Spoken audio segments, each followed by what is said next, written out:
आधे घंटे के इंतजार के बाद वो आए थे और अब ऐसी सधी आवाज में शिष्टता के साथ पूछ रहे थे जैसे वो कोई समस्या लेकर आई फरियादी हो। अवनी के नन्हे से दिमाग ने काम करना बंद कर दिया। अब क्या कहे, कैसे कहे कि वैलेंटाइंस डे का कार्ड देने और आई लव यू कहने आई थी। इस सविता की बच्ची ने कहाँ फंसा दिया। क्या जरूरत पड़ी थी उनसे ये कहने की जरूरी काम है। उसकी पलकें झुक गईं, कपोल आरक्त हो गए और शब्द धरों में अटक गए।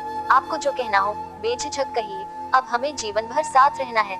आप मुझ पर भरोसा कर सकती हैं। इस प्रोत्साहन के बाद तो जरूरी लगने वाली बात कहना और जरूरी हो गया था। जी, वो मेरी परीक्षाएं शादी के बाद पड़ी तो। ओह ठीक है, मैं आपकी सुविधा का पूरा ध्यान रखूंगा। और कोई समस्या? उफ, अपनी होने वाली पत्नी से ऐसे बात कर रहा है जैसे पापा अपने विद्यार्थियों से बात करते हैं।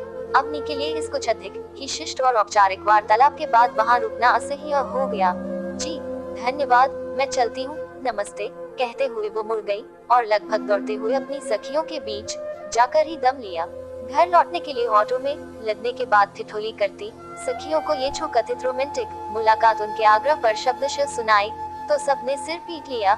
नेहा रात भर इस बेचैनी में सो न सकी कि क्या शादी से पहले एक प्रेमी प्रेमिका की तरह बंधनों और मर्यादाओं में बंधे बेबस प्रेमी युगल की आतुर बातचीत और क्षणिक स्पर्श उसके नसीब में नहीं है, जिसके बारे में सखियां, दीदियां और भाभियां बताती रही हैं कि उसमें वक्त ठहर जाता है और धरती अंतरिक्ष लगने लगती है।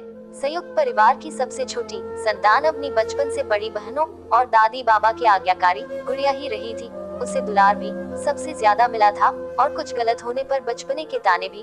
अपने से ज्यादा उसे दूसरों के दिमाग पर भरोसा होता था।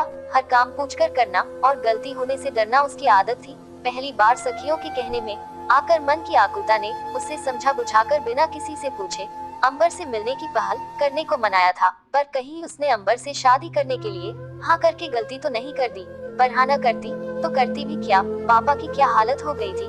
मांगलिक होने के कारण उसकी शादी के लिए लड़का ढूंढते ढूंढते पापा थक गए थे।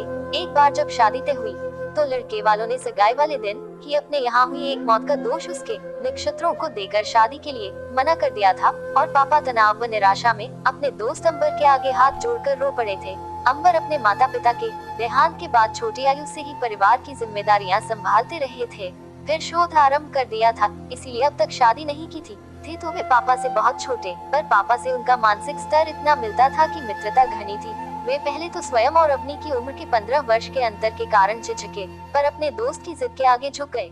जब अवनी के सामने ये प्रस्ताव आया तो वो हतप्रभ रह गई, पर जब दादी ने समझाया कि उम्र में अधिक अंतर होने पर पुरुष पत्नी को अत्यधिक प्यार करता है तो उसने उन्हीं में अपने सपनों के राजकुमार की तलाश शुरू कर दी।